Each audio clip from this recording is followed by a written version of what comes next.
Welcome to our channel. Today we how to activate Sigma Computing for Instant BI from Warehouse Data. Quick tutorial step by step clearly.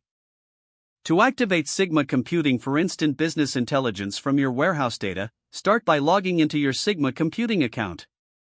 Once you're logged in, navigate to the Sigma dashboard. On the dashboard, look for the Data Sources section. Click on that Add Data Source button. In the pop-up menu, select your data warehouse type. Enter the required connection details for your warehouse. These typically include your warehouse URL, username, password, and any necessary authentication tokens. After filling in the connection details, click on the Connect button. If the connection is successful, you will see your data warehouse listed under the Data Sources. Next, click on the data. Select the table that contains the data you want to analyze. Now, click on the Create Worksheet button to start building your analysis.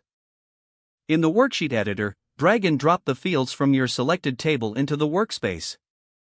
You can adjust the visualizations by selecting different chart types from the toolbar.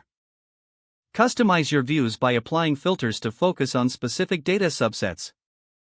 To share your insights, click on the Share button located at the top right corner of the screen. Choose how you want to share your findings, whether through links or embedding options.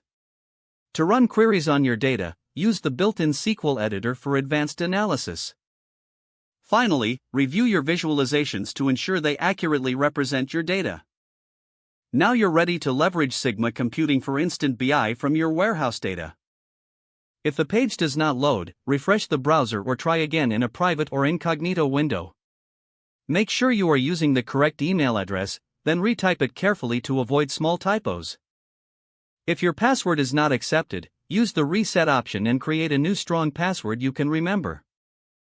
Check your spam folder for verification or security emails, then complete any requested confirmation steps. Enable two-factor authentication if available to improve account security and reduce unauthorized access risk. After signing in, review your profile details so your contact information and settings are accurate and current. If you see an error message, note it down and try again after restarting your device and internet connection. Log out when you finish, especially on shared devices, to keep your account and payment information secure. If the page does not load, refresh the browser or try again in a private or incognito window. Don't forget to like this video and subscribe to our channel for more step-by-step tech guides.